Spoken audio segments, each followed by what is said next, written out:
Quick, what is it? You all know this very familiar silhouette as the Strider SM18, right? Right. Well, I thought I did. Hello, YouTube. Luigi here.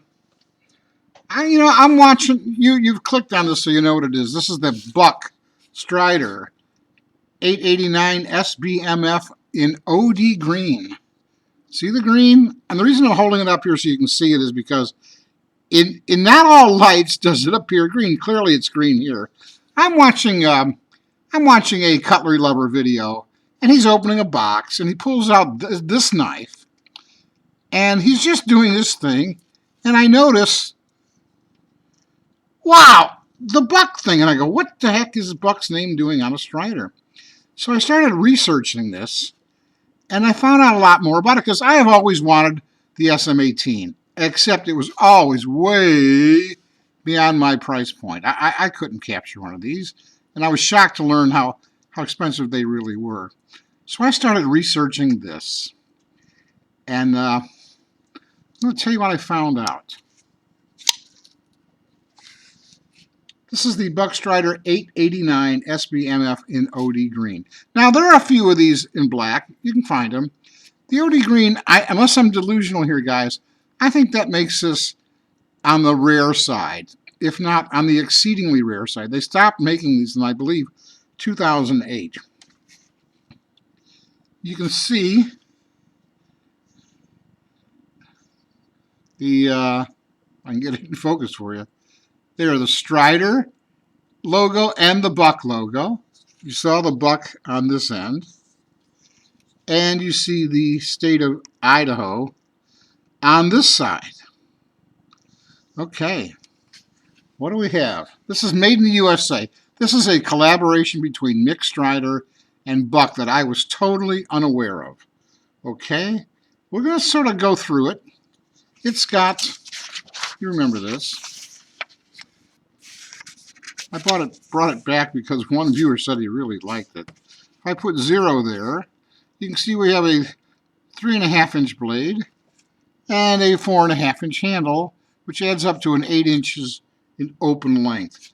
We have a really grippy FRN. In fact, it reminds me of the Cold Steel Pocket Shredder. It really, really does. Big pivot with a Torx. And I should tell you that when these first came out, they were between $50 and $60, and you know what a Strider goes for. And the whole point of the collaboration between Mick Strider and Buck was, let's make this very popular knife in a format that will be affordable to most people, not so out of reach. And how did they do that? How did they first bring this out for 50 or 60 bucks? Well, the steel, number one, it's 420C, and yet everyone knows that Buck does excellent heat treatment, so no one was really bothered by that.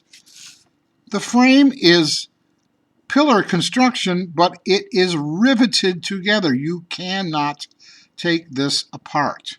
You just can't. That's another place where they saved money. The original Strider is a frame lock and G10 on one side. This is thick, overly grippy plastic with liners on both sides, and one's a liner lock. And I want you to notice something. There are those who say the liner itself is pretty thin. And then they talk about the difference in washer thickness. The thickness of the washer on the left is thicker than the gap on the right. And no one has actually said this, but I'm kind of reading between the lines here. I think they're saying is, should that thin liner bar walk all the way over to the right, it's not going to get behind the tang because that washer on that side of the tang is too thin to allow it to slip behind that. Now, that's my own deduction there. I don't really know if that's true. We got a pocket clip that is tip up, right, or left side. You see the 3 screws here? They give you screws so you don't have these holes there. I thought for a knife that they're trying to bring in on the cheap, I thought that was an interesting touch. It's a drop point blade. I believe this is a DLC coating, which is, a decent coating for a knife that's trying to be inexpensive. The hand feel, and those of you who have Striders understand this. I never had one. I can tell you this is just excellent. This position or choking up to this generous choil that you are not going to get anywhere near the blade with that.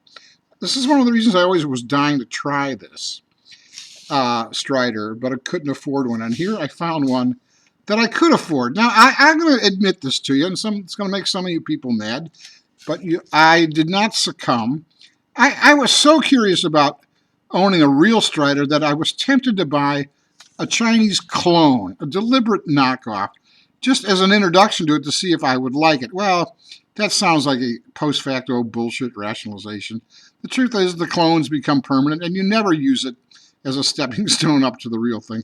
But I resisted that temptation. Why? Now, a lot of this has to do with you people out there because of the outcry I would have encountered.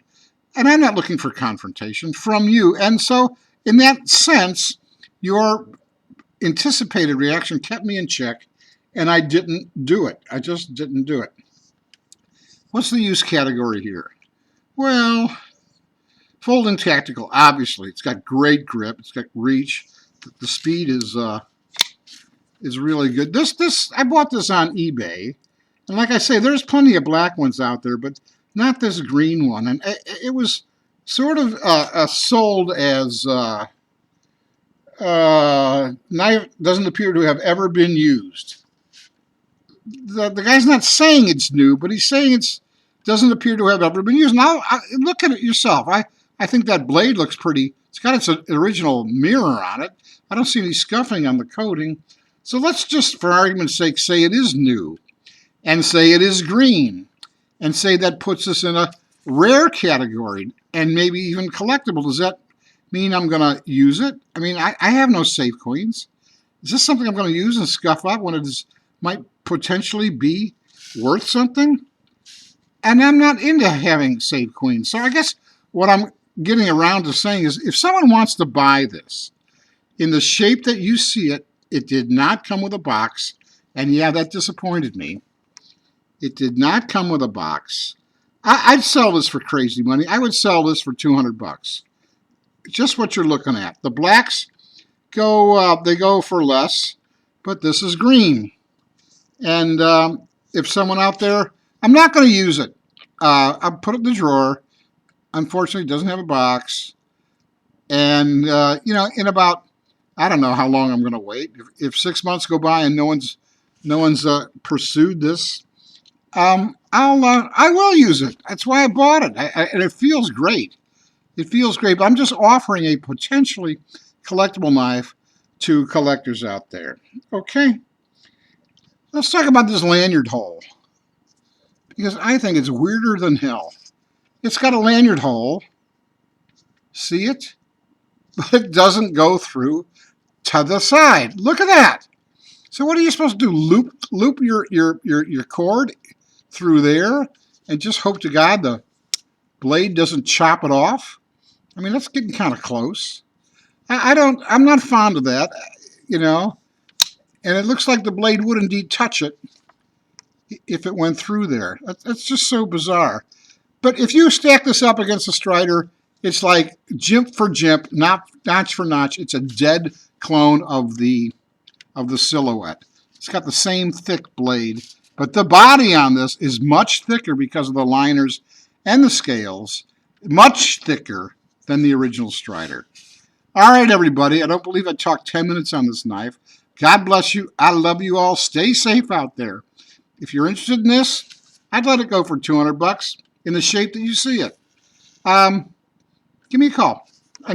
Send me a private message and we'll talk. It is green in this light. When I first got it, an indoor light, less intense than this, I could not tell that it was green. I really could. Okay, take care. Bye-bye.